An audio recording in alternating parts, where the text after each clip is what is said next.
এখন আর গ্রাহকদের দুর্বল কিংবা সবল ব্যাংক খুঁজতে হবে না, কিংবা কোন ব্যাংকটি খুবই রিস্কি অবস্থায় আছে কিংবা কোন ব্যাংকটি দুর্বল বা সবল অবস্থায় রয়েছে এই বিষয়টি তাকে বিবেচনায় আনতে হবে না।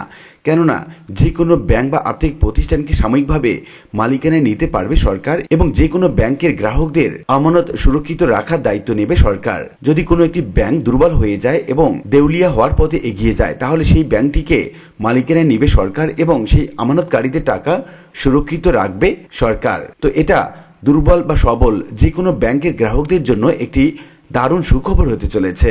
এই সংক্রান্ত বিস্তারিত তথ্য জানাবো আজকের ভিডিওতে। প্রিয় ভিউয়ার্স, আজকে নতুন ভিডিওতে সবাইকে স্বাগত জানাচ্ছি। আপনি যদি আমার চ্যানেলে নতুন হয়ে থাকেন তাহলে এরকম গুরুত্বপূর্ণ ভিডিওর আপডেট পেতে চ্যানেলটি সাবস্ক্রাইব করে রাখুন। ভালো লাগলে লাইক কমেন্ট করুন, আর সম্পূর্ণ ধারণা পেতে পুরো ভিডিওটি না টেনে দেখুন। তাহলে শুরু করা যাক। এই সংক্রান্ত একটি প্রতিবেদন ইত্তেফাক পত্রিকা প্রকাশ করে, যার শিরোনামে বলা হচ্ছে যে কোনো ব্যাংক আর্থিক প্রতিষ্ঠানকে সাময়িকভাবে মালিকানা নিতে পারবে সরকার। এখানে বলা হচ্ছে মূলত সরকার এবং বাংলাদেশ ব্যাংক মিলে ইসলামী ধারাসহ যে কোনো তফসিলি ব্যাংক এবং আর্থিক প্রতিষ্ঠানকে সাময়িকভাবে সরকারি মালিকানায় নিতে পারবে। সেজন্য বাংলাদেশ ব্যাংক এক বা একাধিক শেয়ার হস্তান্তর আদেশ জারি করতে পারবে। শেয়ার হস্তান্তর গ্রহীতাকে অবশ্য সরকারি মালিকানাধীন কোনো কোম্পানি হতে হবে, এমন ধারা যুক্ত করে শুক্রবার 11 মে ব্যাংক রেজুলেশন অধ্যাদেশ 2025 এর 67 পৃষ্ঠার গেজেট প্রকাশ করেছে সরকার। এর আগে গত 17 এপ্রিল অধ্যাদেশটির খসড়া অনুমোদন করেছিল উপদেষ্টা পরিষদ। অধ্যাদেশে বলা হয়েছে কোনো ব্যাংকের সুবিধাভোগী মালিক প্রত্যক্ষ বা পরোক্ষভাবে ব্যাংকের সম্পদ এবং তহবিল নিজেদের স্বার্থে ব্যবহার করলেও প্রতারণামূলক অন্যের স্বার্থে ব্যবহার করলে বাংলাদেশ ব্যাংক ওই ব্যাংকে রেজুলেশন করার সিদ্ধান্ত নিতে পারবে।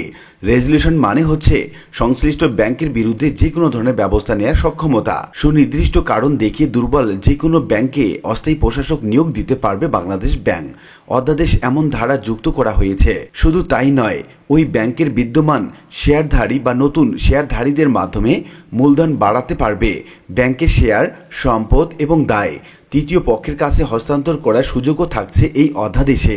অধ্যাদেশে আরও বলা হয়েছে বাংলাদেশ ব্যাংক যদি মনে করে কোনো ব্যাংক আর কার্যকর নয় বা কার্যকর হওয়ার সম্ভাবনা নাই, দেউলিয়া হয়ে গেছে বা দেউলিয়া হওয়ার পথে আমানতকারীদের পাওনা দিতে পারছে না বা না দেওয়ার পরিস্থিতি তৈরি হয়েছে, তখন এই ধরনের ব্যাংকের ভালো করার স্বার্থে যে কোনো সিদ্ধান্ত নিতে পারবে কেন্দ্রীয় ব্যাংক। ব্যাংকের গুরুত্বপূর্ণ কার্যক্রম এবং কার্যকর পরিচালনা অব্যাহত রাখতে এক বা একাধিক ব্রিজ ব্যাংক প্রতিষ্ঠা করার সুযোগও থাকছে এই অধ্যাদেশে। পরে সেগুলো তৃতীয় পক্ষের কাছে বিক্রিও করা যাবে। বাংলাদেশ ব্যাংক কোনো দুর্বল ব্যাংকে সব ধরনের ব্যবসায়িক কার্যক্রম স্থগিত কিংবা নিষিদ্ধ করতে পারবে। দুর্বল বা দেউলিয়া হওয়া ব্যাংকের কার্যক্রম সাময়িকভাবে পরিচালনার জন্য কেন্দ্রীয় ব্যাংক কর্তৃক গঠিত ব্যাংক হলো ব্রিজ ব্যাংক। এদিকে ব্যাংক খাত সংকট ব্যবস্থাপনা কাউন্সিল নামে 7 সদস্যের প্রাতিষ্ঠানিক সংস্থা গঠনের কথা বলা হয়েছে অধ্যাদেশে। উপদেষ্টা পরিষদ 6 সদস্যের সংস্থা গঠনের কথা বললেও পরে 1 সদস্য বাড়ানো হয়েছে। এই কাউন্সিল সংকট ব্যবস্থাপনা কৌশল এবং আপৎকালীন বিকল্প পরিকল্পনা তৈরি করবে। কাউন্সিলের প্রধান হবেন বাংলাদেশ ব্যাংকের গভর্নর, আর থাকছেন অর্থ সচিব, আর্থিক প্রতিষ্ঠান বিভাগের সচিব, বাংলাদেশ সিকিউরিটিজ অ্যান্ড এক্সচেঞ্জ কমিশনের চেয়ারম্যান, লেজিসলেটিভ এবং সংসদ বিষয়ক সচিব, রেজুলেশনের জন্য দায়িত্বপ্রাপ্ত ডেপুটি গভর্নর এবং গভর্নরের মনোনীত আরেকজন ডেপুটি গভর্নর। কাউন্সিল প্রতি 3 মাস করে একটি বৈঠক করবে। অধ্যাদেশে বলা হয়েছে কোনো ব্যাংকের লাইসেন্স বাতিল করা হলে বাংলাদেশ ব্যাংক তার অবসানের জন্য আদালতে আবেদন করবে। আদালত বাংলাদেশ ব্যাংকের মনোনীত কাউকে অবসায়ক হিসাবে নিয়োগ দেবে। অবসায়ক আদেশে কার্যকর হওয়ার পর কোনো ব্যাংকের দায়ের পর সুদ বা অন্য কোনো মাসুল কার্যকর হবে না। আবার কোনো ব্যাংক নিজে থেকেও অবসায়নের প্রক্রিয়ায় যেতে পারবে, তবে বাংলাদেশ ব্যাংকের অনুমতি ছাড়া কার্যক্রম বন্ধ করতে পারবে না।